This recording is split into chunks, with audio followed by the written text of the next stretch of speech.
नमस्कार, मैं हूं आपके साथ मयंक। आज 19 मार्च है और जंग का 20वां दिन और एक बार फिर बीती रात इजराइल पर हुआ है जबरदस्त हमला। ईरान ने मिसाइल्स इतने जबरदस्त हमले किए हैं, पूरा इजराइल धुआं धुआं हो रखा है। मैं आपको इजराइल पर हमलों का अपडेट बताऊंगा, लेकिन इस वक्त जो सबसे बड़ी खबर आ रही है, जो सबसे अहम खबर, देखिए ईरान का भयंकर गुस्सा देखने को मिल रहा है। एक रात में ईरान ने 300 से ज्यादा मिसाइल्स फायर कर दी हैं इजराइल के ऊपर और नतीजा यह है कि पूरा बेन गुरियन एयरपोर्ट जल चुका है। बताया जा रहा है कि 15 से 20 मिसाइल्स ने सिर्फ बेन गुरियन एयरपोर्ट को हिट किया है। वहां खड़े कई जहाज धू धू कर जल रहे हैं, जिसकी तस्वीरें भी सामने आ चुकी है।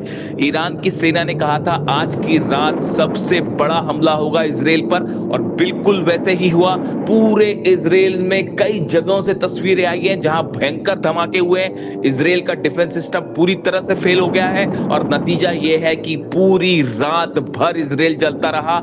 ऐसा हमला आज से पहले इजराइल में किसी ने नहीं देखा था। हॉर्मुज में भयंकर जंग शुरू हो चुकी है और हॉर्मुज में अब ऐसा लगता है कि आर पार की जंग की तरफ मामला आगे बढ़ रहा है।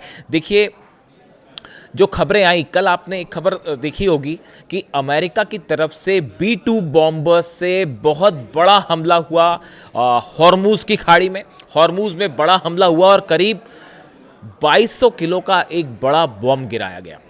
अब आप देखिए, इसकी लोकेशन बेहद अहम है कि ये बॉम्ब अमेरिका ने कहाँ गिराया और अमेरिका के टारगेट पर क्या है, ट्रंप के टारगेट पर क्या है। ट्रंप का ये पूरा प्लान समझना होगा। देखिए, बताया जा रहा है कि जो हॉर्मुज का केशम आइलैंड है, केशम द्वीप है, ये अब अमेरिका के टारगेट पर है और यहाँ पर इस केशम द्वीप को कब्जे में करने की कोशिश कर सकता है अमेरिका। अब ये जो पूरा तामझाम हो रहा है हॉर्मुज को लेकर, इसमें जंग इस केशम द्वीप के आसपास आके रुक गई है। आखिर ऐसा क्या है यहाँ? केशम आइलैंड वो जगह है जो IRGC का सबसे बड़ा स्ट्रॉन्ग होल्ड है। यहाँ पे जमीन के नीचे, इस आइलैंड में जमीन के नीचे बताया जाता है ईरान का बड़ा मिसाइल का जखीरा है। यहाँ इतना ही नहीं, इसके नीचे कई ऐसी गुफाएं हैं, सुरंग हैं, जहाँ पे तमाम तरह के ईरान के जहाज हैं, सबमरीन्स हैं जो अब तक निकाली भी नहीं गई हैं, फाइटर बोट्स हैं। ये सब के सब टनल्स के नीचे बनी हुई हैं और केशम आइलैंड वो जगह है, जब तक इस पर कब्जा नहीं किया जा सकता तब तक आप हॉर्मुज को कंट्रोल नहीं कर सकते। ये बात ट्रंप और अमेरिका को अच्छे से समझ में आ गई है। बताया जा रहा है ये जो केशम आइलैंड है, इसमें जो टनल्स है, इसके नीचे तमाम मिसाइल बैटरीज हैं। कई एंटी शिप मिसाइल्स जो हैं वो यहाँ पे इसके नीचे छुपी हुई हैं। इसके अलावा आप देखें कि यहाँ पे तमाम तरह की माइंस जो हॉर्मुज में बिछाता है ईरान, वो केशम आइलैंड के जरिए निकाल के बिछाई जाती है और वापस जो है इन सुरंगों के अंदर जो है बोट्स वापस आ जाती है, जिसका कोई तोड़ नहीं है। इसीलिए अब अमेरिका ने केशम आइलैंड को टारगेट करते हुए एक बड़ा मिशन शुरू किया है और अमेरिका के इसी मिशन के तहत जो USS ट्रिपोली जो जहाज़ है, जो कि जापान से चला है और वो बढ़ रहा है ईरान की तरफ, उसकी जो लास्ट लोकेशन आई थी वो मलक्का स्ट्रेट्स के पास आई थी और इसको अभी पहुंचने में करीब 3 से 4 दिन और लगेंगे। 3 से 4 दिन और लगेंगे और इसी के तहत प्लान ये है कि जब तक USS ट्रिपोली वहां नहीं पहुंच जाता तब तक अमेरिका की तरफ से अगले 4 से 5 दिन बताया जा रहा है केशम द्वीप पे और हॉर्मुज के आसपास भारी बम्बार्डमेंट किया जाएगा, ताकि जो माइंस वहां पर है, जो अंडरग्राउंड फैसिलिटीज़ हैं ईरान की, जो मिसाइल सिटीज़ हैं, हथियारों का जखीरा है, इस पर हमला किया जाए। ये डोनाल्ड ट्रंप का और अमेरिका की सेना का प्लान है कि 4 दिन में आप भारी बम्बार्डमेंट करिए, जो कि ऑलरेडी शुरू हो चुका है। B-2 बॉम्बर्स हर दिन, B-52 बॉम्बर्स हर दिन यहाँ पे जो है वो बम्बार्डमेंट कर रहे हैं और पहले आप हवाई हमले करें, उसके बाद USS ट्रिपोली यहाँ पहुंचे और हमले करें। लेकिन ईरान की सेना ने करारा जवाब दिया है अमेरिका को और अमेरिका का ये प्लान जो है वो अभी से देखिए कैसे मुश्किल में है।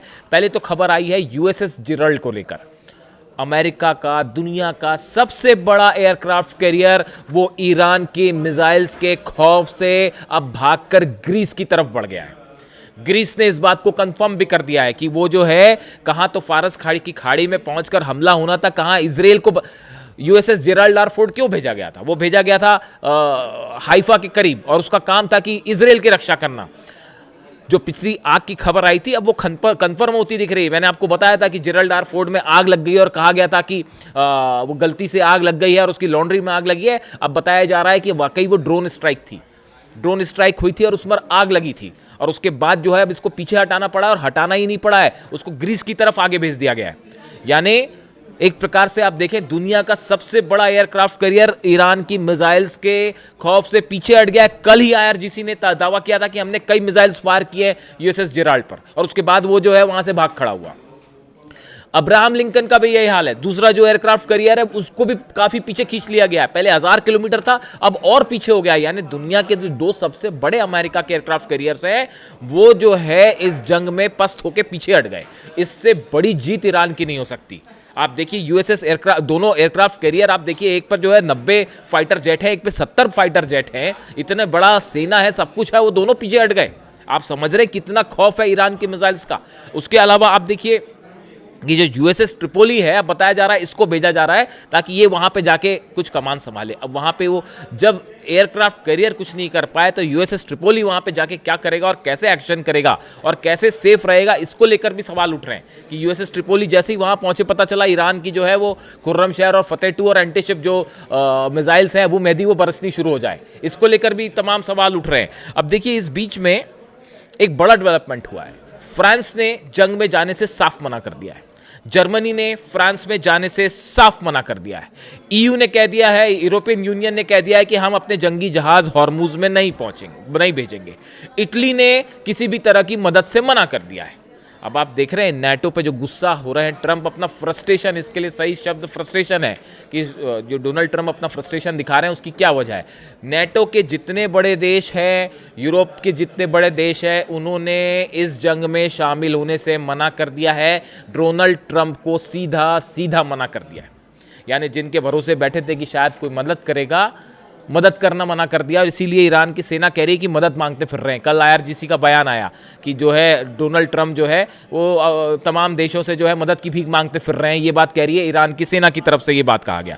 अब देखिए इसमें लेकिन इसके साथ दो डेवलपमेंट हैं जो मैंने कल आपको पिछले वीडियो में ही बताए थे कि एक बड़ी बैठक हुई है सऊदी में, एक बड़ी बैठक हुई है यूएई में, जिसके बाद अब इस तरह की खबरें हैं। देखिए इसका अभी कोई अनाउंसमेंट नहीं है, लेकिन जो इंटरनल सोर्सेस से खबरें आ रही हैं ऐसा हो सकता है, अभी कंफर्म नहीं है, मैं रिपीट करूंगा कि यूएई अमेरिका की मदद कर सकता है हॉर्मुज में। देखिए खार्ग आइलैंड पर भी जो हमले हुए उसमें मैंने आपको बताया था कि जिस तरह से बातें सामने आई, ऐसे दावे हुए कि जो B-2 बॉम्बर्स ने टेक ऑफ किया था वो यूएई के पोर्ट से किया था। यही वजह है कि यूएई पे जो मिसाइल्स गिर रही हैं और जो नुकसान हुए हैं, फुजेरा पोर्ट पर जो है फिर से धमाके की खबर आई है। ये कल जो धमाके हुए थे उसके बाद बीती रात फिर जो है वो फुजेरा पोर्ट के पास से धमाकों की आवाज़ें सुनाई दी गई। और इसके अलावा जो ऑयल पोर्ट है उसको बड़ा नुकसान हुआ है बताया जा रहा है। ऑयल पोर्ट जो है यूएई का फुजेरा पोर्ट के पास, उसको बड़ा नुकसान हुआ और उसमें आग भी लगी है। इसी तरह आप कतर में देखिए, अगर अरब में हमलों की बात करें, कतर में धमाकों की आवाज़ सुनाई दी है। यानी बीती रात पिछले चंद घंटों के अंदर कतर पे भी हमले हुए हैं। इसके अलावा बगदाद में अमेरिकी दूतावास पर फिर से हमला हुआ है, अमेरिकी एम्बेसी पर फिर से हमला हुआ है और पूरी दुनिया में अलर्ट जारी कर दिया गया है कि अमेरिका की एम्बेसीज की सुरक्षा फौरन बढ़ा दी जाए।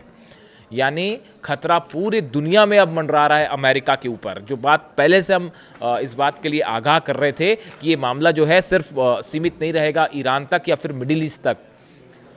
इंटेल सोर्सेज बता रहे हैं कि पूरे दुनिया में अमेरिकन एम्बेसीज अब निशाने पर हैं और ईरान की तरफ से जो स्लीपर सेल्स हैं वो कहीं भी एक्टिवेट हो सकते हैं और अमेरिका में घुसकर भी हमले हो सकते हैं और पूरी दुनिया में कहीं पर भी अमेरिकन एम्बेसीज को निशाना बनाया जा सकता है।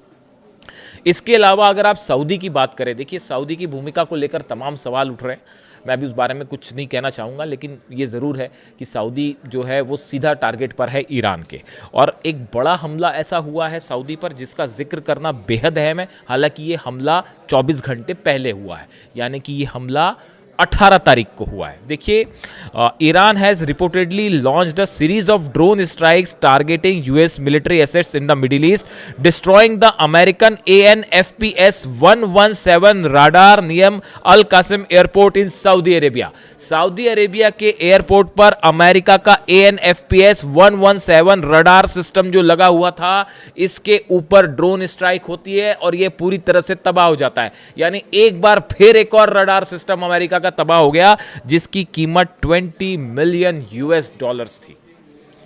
यानी शाहिद ड्रोन 16 लाख रुपए में जो बनता है, उस शाहिद ड्रोन ने 20 मिलियन US, हिसाब लगा लेना आप कैलकुलेटर में कितना है, वो जो है उसके ऊपर स्ट्राइक करके 20 मिलियन US का जो रडार सिस्टम था उसको तबाह कर दिया। अब ये रडार सिस्टम क्या करता था? ये रडार सिस्टम 400 से 500 किलोमीटर के अंदर कोई भी मिसाइल आएगी, कोई भी ड्रोन आएगा, उसका पता लगाता था। किसी तरह का कोई और हमले का अंदेशा है तो उसके बारे में अलर्ट करता था। अब जब अलर्ट करने वाला रडार सऊदी का, जब उसी को ऊपर ड्रोन गिर जाता है, अब इससे अब इसको अब आप क्या मानेंगे बताइए? ये जो रडार है 460 किलोमीटर जो है इसकी रेंज थी। इसका काम था कि मिसाइल आ रही है या नहीं आ रही ये बताना, और ड्रोन आ रहे हैं कि नहीं बताना। उस रडार के ऊपर जिसका काम था कि बताना, अलर्ट देना, उसके ऊपर ड्रोन गिर जाता है शायद 136। अब आप समझ लीजिए इससे कि क्या नतीजे हैं इसके, और डिफेंस सिस्टम कितना बुरी तरह से ध्वस्त है अमेरिका का पूरे अरब में। इसीलिए अमेरिका में सवाल उठ रहे हैं। ये तो कैजुअलिटी हो रही है अमेरिकन सोल्जर्स की, असली नंबर पता नहीं कब आएंगे। हजारों सोल्जर्स घायल है अमेरिका के। जब आप देख सकते हैं कि बहरीन में एक ऐसी बिल्डिंग में उस फ्लैट पे हमला हो जाता है, डायरेक्ट होटल में उस कमरे पे हमला हो जाता है जहां पर अमेरिकन सोल्जर्स थे। ऐसे ही हाल बगदाद में हुआ, एक होटल में जिस पर हमला हुआ उसमें जो अमेरिकन अधिकारी रुके हुए थे उसमें ड्रोन घुस जाता है जाके 17वीं मंजिल पे। यानी कितने एक्यूरेट अटैक हैं, आप देख रहे हैं नेविगेशन कितना स्ट्रांग है, और रशिया और चाइना कितनी मदद कर रहे हैं। और ये जो नुकसान हुआ है अरेबिया में, भयंकर हमले, और ऑयल पोर्ट्स में लगातार आग लगी हुई है। यानी बगदाद हो गया, ईरान हो गया, बगदाद में हमले हो रहे हैं लगातार, सऊदी में हमले हो रहे हैं, UAE में हमले हो रहे हैं, कतर में हमले हो रहे हैं, अल उदैद बेस पर जो है एक बार फिर हमले किए गए। यानी कि जहां पे संभलने की कोशिश है वहां फिर हमले हो रहे हैं। एक तरफ पूरी सऊदी अरेबिया में हमले हो रहे हैं, इजराइल का क्या हाल है वो आप देख ही रहे हैं। अली लारीजानी साहब की शहादत के बाद जो है वो बीती रात भी 2 दिन पहले, मतलब जब शहादत की अगली रात भी जबरदस्त हमले हुए थे, और कल फिर वही हाल था। और ईरान की सेना की तरफ से एक बड़ा बयान दिया जा रहा है कि कुछ बहुत बड़ा होने वाला है। इसका एनालिसिस अलग से करेंगे, क्या मतलब है ईरान की सेना के इस बयान का कि जल्द ही कुछ बहुत बड़ा होने वाला है। क्या कोई ऐसा प्लान है ईरान के पास जो कि अब तक का सबसे घातक हमला साबित हो सकता है? जुड़ा जो भी अपडेट होगा आप तक पहुंचाऊंगा। वीडियो कैसा लगा कमेंट करके ज़रूर बताएं। Thank you so much.